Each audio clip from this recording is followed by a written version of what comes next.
Some of your own MPs have called the PLP meeting yesterday a shambles. Why did you U-turn on such an important issue for your own fiscal credibility? I've changed my mind, but I haven't changed my mind on the principles of what the Charter is standing for, which is we need to tackle the deficit. And we will tackle the deficit. Labour will tackle the deficit. We're not deficit deniers. So I haven't changed my mind on that. But I have changed my mind on the parliamentary tactics.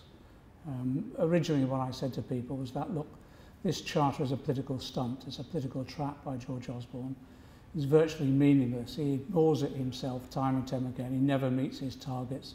So this is just a stunt, and let's ridicule it in the debate and vote for it because it's a meaningless vote.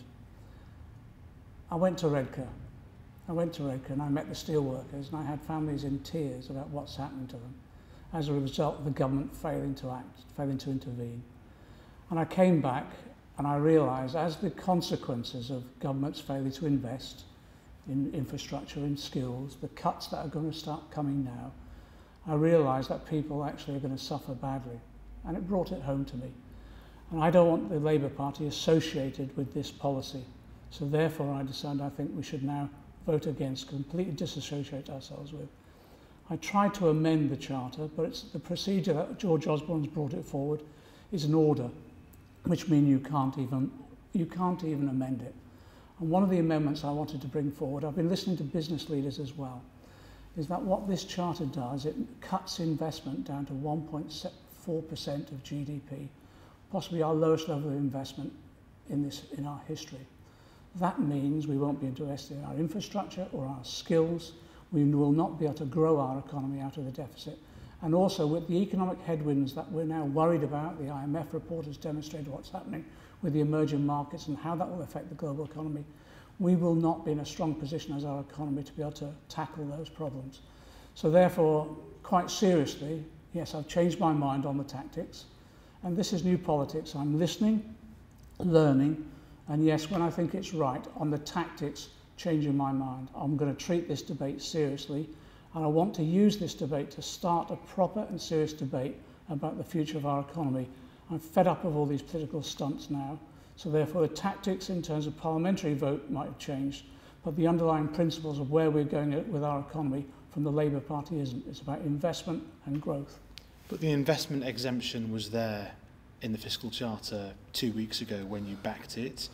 The state of the world economy and the fragility of the emerging markets was there 2 weeks ago. Some of your MPs fear that you didn't actually understand. No, I fully understood that. And if you look at my interviews, and I did an interview for The Guardian when I said we'll be voting for this because it's meaningless, I made the point then that my big concern about it was the control of investment, the fact that there wouldn't be investment in infrastructure and skills. So I made that point then. And I was hoping that we might be able to amend the Charter in some way.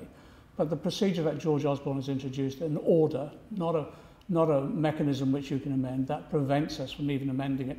In fact, on the advice of the clerks, we can't even get the amendment published. So yes, I've changed my mind on the parliamentary tactics. I knew what we were getting into, because up until now, this Charter has been used as a political stunt. In fact, when Gordon Brown introduced his legislation to this effect, George Osborne described Gordon Brown's Charter and fiscal mandate as a stunt.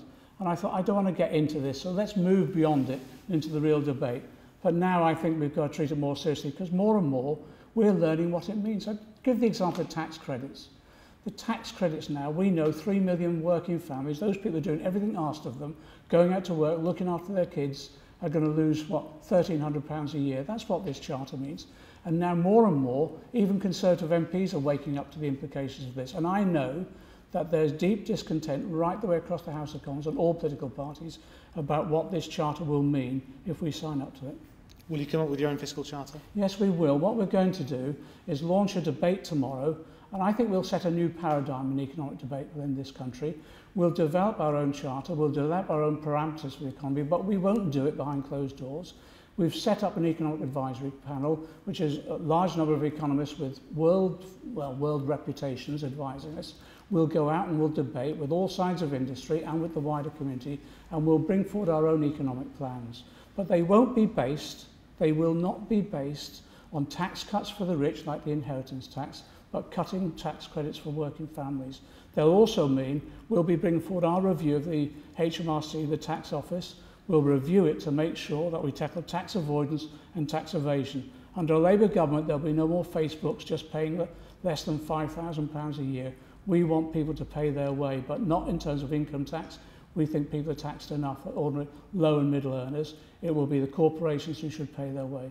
But more importantly, we will invest for growth, and in that way we'll raise the infrastructure investment, we'll investment in skills. That's exactly the way we develop a thriving and prosperous economy for everybody.